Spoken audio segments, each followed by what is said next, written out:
The following is a paid advertisement of St. Anthony Hospital Orthopedics. References to any specific product, services, or entity does not constitute an endorsement or recommendation by St. Anthony Hospital, Carroll Broadcasting, or its advertisers. The views expressed by the host or guests are their own, and their appearance on the program does not imply an endorsement of them or any entity they represent. Welcome to the St. Anthony Hospital Orthopedic Show with Dr. Richard Godding. Dr. Godding specializes in joint preservation, reconstruction, and replacement surgery, and brings over 25 years of orthopedic excellence to St. Anthony Hospital and to the Carroll area. For more information about Dr. Godding, his practice, or St. Anthony Orthopedics, go to santanthonyhospital.org or make an appointment by calling 712-794-5536. Good Sunday morning, Iowa. It's Dr. Rick Godding, and Happy New Year. This is my first time back in the studio since the first of the year. I took a little bit of a break. It was wonderful. So my mom has recently moved up here, and we're able to spend time with my mom and her husband. And it was my oldest daughter, Sydney's last Christmas at home before she heads off to college. And I got to be honest, I'm having a bit of a hard time with it. I can hardly remember my life. I mean, I remember it, but man, it is going to be tough to not wake up and see her and just go do things with her. And it's just, I'm trying to cram everything in, but of course she wants to hang out with her friends. It is a big time of transition. And I understand that eventually someday we'll have grandkids, and that'll be great. In this particular time, it's just a little bit, I can't wait to see. I don't know where she's going to go to college yet. She's got a few different colleges she's looking at. I'm excited to see where she go, what is her major, watch her grow as a person and all that. And then I have my youngest, who's still got a couple years with us. Yeah, it's just weird. It's just, I guess when your first one goes off, I guess there's nothing like that. There's nothing like that change from the day she was born until the day she leaves. That's a big 18 years. It's a big chunk of life, and it's been quite a journey. And of course the journey will continue. And my niece, who is pretty much like part of our, she's not even really my niece, but she's pretty much like part of our family. She moved out. We lived across the street from her in Hawaii, and in this little quaint little town, and she was just part of she was right outside the room when both my daughters were born, and she's been like that part of our family. We've known her since she was 4. She came and moved in with us. Well, originally she went to Boone, from Hawaii to Boone, so that first winter on her was pretty tough. She went there to get her RN, and then she really felt like she wanted to be in Des Moines, and so she moved in with us in Des Moines and finished at DMAC in Des Moines. But anyway, she's doing a travel nursing stint out in San Diego, so she came and spent New Year's with us, and that was really nice. It was nice having her around, and her boyfriend is deployed, and they're gonna come stay with us for a little while when he gets back. So it's a nice time to be with family and with people you love, and having my mom around now is great because her grandkids, my kids, she hasn't lived with them for a long time. My stepdad has some issues with his memory, and it's tough to leave him alone. So she hadn't been getting up here to see the kids. So she's only seen them once a year for the last 5 years. And now they stop by with their boyfriends, and they play Scrabble with her, and we all go over there for Sunday dinners. And it's just really nice. And so I guess if there's a couple words to describe this New Year's for me. One is absolute gratitude. I'm so grateful to have the family around that I do, and to be able to do what I do for a living, and which I really enjoy, and help people and do that for a living is wonderful. To have that family around, but at the same time, there's this trepidation of, gosh, my girl's leaving me. What am I going to do? What am I going to do without her? But I know that's the way it goes. That's what you're supposed to do, is just let them go. And I know grandkids will come at some point, but she's only, 18. No, she's not even 8. She won't be. She's going to get to college and be 17 for a month, or for a few weeks anyway.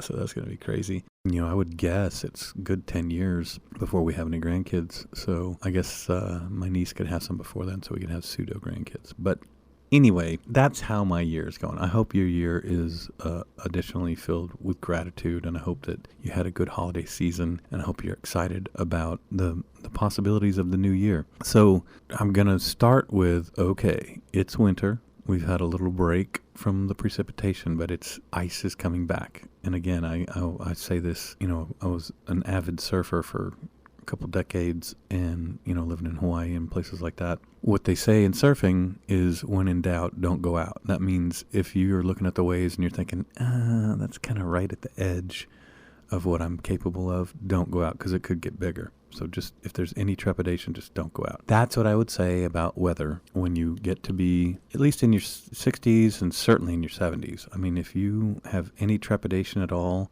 just stay inside. You can, most places, I know it's not quite as much in rural Iowa, it's not quite as available, but you can DoorDash what you need. Hy-Vee delivers. You can get friends and neighbors. Just don't go break your hip. We've seen a fair number of them recently, as we always do, is we get wrists, hips, and ankles. People slipping on the ice, and it's when it's this cold, it can be deceptive with that ice. So be safe with that. And the other thing I wanted to talk about, as far as getting back to the nuts and bolts of this program, it is called Let's Talk Orthopedics. So I wanted to give an update on shoulders, on shoulder rotator cuffs, and because I've sort of done, I would guess, in the last year and a half, 2 years, there's been some things that have changed significantly in how I'm approaching different rotator cuff issues. So I'll start with just a review of what the rotator cuff is. So the rotator cuff are the tendons so the shoulder is we'll just start with a bony anatomy. The shoulder is a ball and a socket joint. The socket's not like the hip socket where it covers it up. The socket in the shoulder is very shallow, and it doesn't go around the ball at all. It's just kind of a shallow little cup that the ball rides in. And the stability of the shoulder comes from muscles and ligaments and tendons. So you contrast that with the hip. The stability of the hip, most of the stability in your native hip is just bony. I mean, because the acetabulum is the hip socket, and that comes almost all the way around.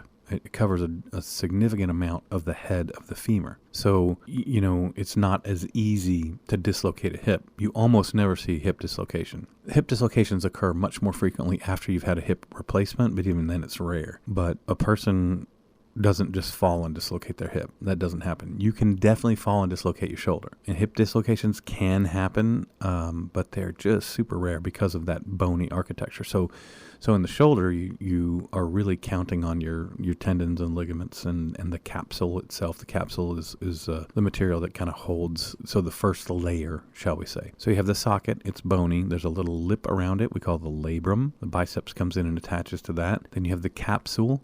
And the capsule is that first sort of layer. And then you have the rotator cuff tendons. And those tendons are all very deep. So when you touch your shoulder, if you put your hand on your shoulder out to the side there a little bit, that's your deltoid. So all of these tendons are underneath that. And the origin of these muscles, where they start, is on the shoulder blade. And then they come over and attach to the humeral head, and they rotate your shoulder around. The supraspinatus is the one on the top. And that essentially takes your shoulder straight out to the side. It's called abduction, abduction. That's just the sort of the technical term for that motion. And then your internal and external rotation, and those come from your rotator cuff, and they're assisted by the deltoid. All these motions are assisted by the deltoid, especially your abduction, and then you have your latissimus and your pectoralis, so your chest muscle and your back muscle. All the bodybuilders and the people who work out know these muscles, but the rotator cuff are the primary rotators of the shoulder deep, and it tends to tear right at the insertion of the supraspinatus, so at the top. And the reason for that, we think, is the fact that the blood supply there is not a direct blood supply, but it's more of what we call a watershed blood supply. So the blood doesn't directly insert into the tendons there. It kind of just goes into sort of a pool, and so it doesn't have as good, and then there's as good of a supply of blood, which takes all the oxygen and the nutrients to the tissue. In addition to that, there's a lot of stress on that muscle, because if you're lifting up your arm, if you think about it, you're lifting your whole arm based on a muscle that or a tendon, and so muscles attach tendon to bone and ligaments attach bone to bone. So a tendon that is attached at a very mechanically unfavorable place, because like if you were going to attach a rope to something, you would attach it farther down, but it's just that's the anatomy. So when they start to tear, then you have to deal with it because you'll start to have pain. And with partial thickness rotator cuff tears, a lot of times you can work that out with physical therapy. It does not thicken the cuff. It does not make the cuff better, but it can help your other muscles to compensate for what the cuff is typically doing. And some people get along well with it. And so in the past, we've not operated as much on partial tears until you're really, really, really down the road on it. Well, nowadays, we have these new technologies. And we've talked about the Regeniten patch, which I have used in the past a lot and used to use it for all large cuff tears and all small cuff tears. Well, now, and I had it done in my shoulder for my small cuff tear, so it was a partial thickness tear. The cuff was not torn all the way through. I had it done. It was life-changing. I sleep without pain. I work out all the time. I push it pretty hard. I mountain bike, I surf when I'm on vacation, I do whatever I want. And so that has led towards being a little bit more aggressive surgically with these partial tears, because that particular Regeniten patch that I put on there does actually thicken the cuff. But what's come along more recently, and what I've started to use on all the larger tears, is the company's named Anika, Anika. And they came up with a rotator cuff patch, and this patch is it's called the Integrity patch, and it's a little bit different. It's actually a lot different. So it's a mesh, and it has hyaluronic acid in it, and so that's one of the substructure molecules that builds up the tendon itself. It also has suture in it. So on the bigger cuff tears, what I'm doing is I'm putting this patch on top of my repair. So typically when the cuff tears all the way, you put some anchors. Usually with any kind of a decent sized tear, you're going to use 4 anchors. So 2 anchors on the inside and 2 anchors on the outside, and patch them together,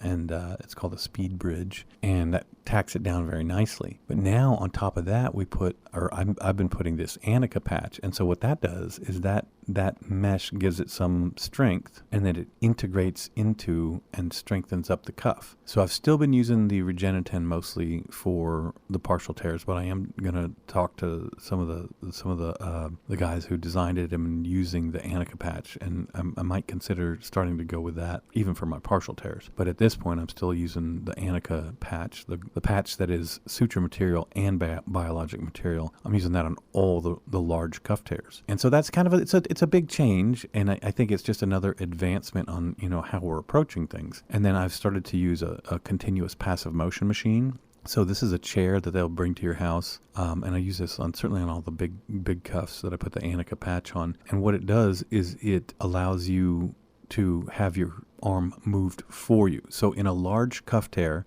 my physical therapy protocol would be typically I would start at a couple weeks, and I would tell the therapist, passive range of motion only. Okay, so they're moving it for you. I don't want you putting any motion in your shoulder, because that's going to really stress the repair and could cause a re-tear. And in the thousands of shoulder surgeries I've done, I've only had, I think, 1 early re-tear or 2. I mean, it's super rare. And I've seen a lot of people who have had more aggressive physical therapy have re-tears, and so I don't like that. I don't want to go back in because therapy was too aggressive. So now I just use the continuous passive motion machine. They drop it at your house. It moves your shoulder for you. It's not going to rip it out because it's all passive. In other words, you're not moving your shoulder. Then when you're done with that, you have a bunch more visits for the time when you do start active therapy, and the therapist can put some stretches on it and stuff. So these have been some pretty significant improvements, I believe, in the protocol that we're using for rotator cuff tears. And it's interesting,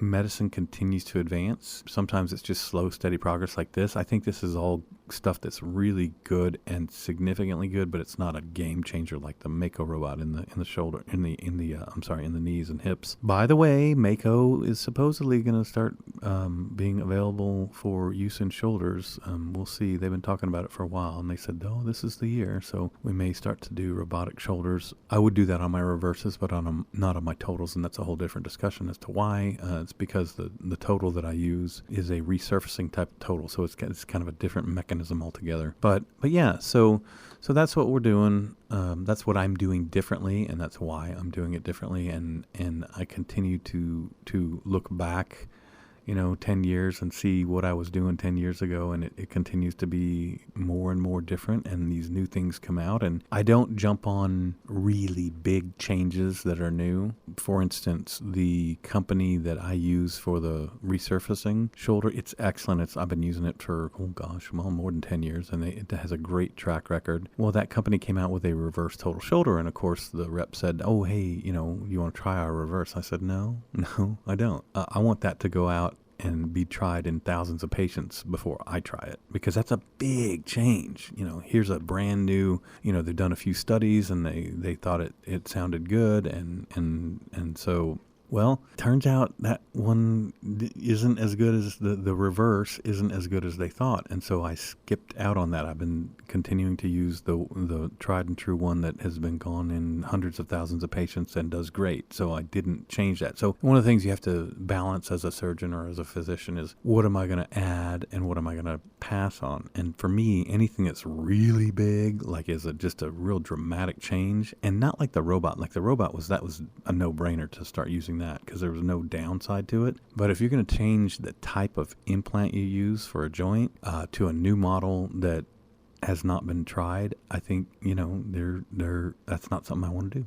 And so I didn't. So anyway, it's like I said, it's a continuing evolution of the practice. I would guess overall I have about 10 more years to practice. I'm 55. I'll probably practice full time till I'm 62, and then maybe, I guess I might go to 70, but it'll be much more part-time stuff, because I do love what I do, and it's nice. There's some stress involved, of course, and actually I say some, there's a lot.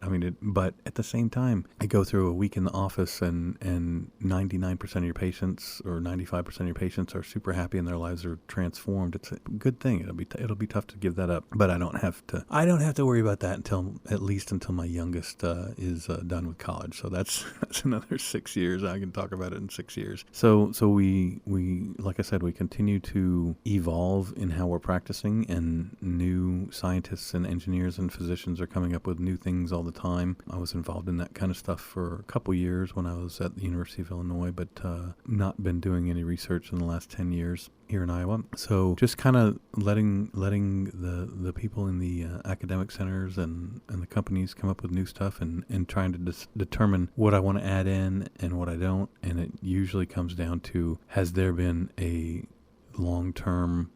thousands of patients that this has gone in and they've done well? That's like my baseline for starting to any kind of a major change. So again, Happy New Year. I'm glad to be back at work and I'm doing surgeries again and that kind of stuff. It was a wonderful break, and it certainly made me treasure time with family even more, because you get a little bit of it and you get a little bit more of it, and I just want more. But like I said, my oldest will be heading off to college. I'll let you know where she decides to go and how she does and all that. But I know there's a lot of people going through that right now, and it can be tough. But Happy New Year. Again, I always mention the beginning of the year is a great time. I've started hardcore on my carnivore diet again because I gained about 25 pounds last year after having lost 50-something the year before. So I'm back on the carnivore diet, trying to get down. I look okay. I just want to be a little bit slimmer, and just for overall cardiovascular health and metabolic health and joint health and all that. But I hope that if your health is not good, I hope you take this opportunity at the beginning of the year here to commit to having a healthier year, because you can be sitting right here at New Year's in 2027 saying, hey man, I took that last year and I really got myself healthier. So please do that. Talk to your doctor about what you can do. Obviously there's a lot of things that you don't need to talk to your doctor about. Stop drinking sodas, stop eating junk food, and get some exercise. That's pretty straightforward stuff. So with that, I will be back next week, and you have a blessed week, Iowa. This has been the St. Anthony Hospital Orthopedic Show with Dr. Richard Godding. For more information about Dr. Godding, his practice, or St. Anthony Hospital Orthopedics, go to www.santanthonyhospital.org or make an appointment by calling 712-794-5536.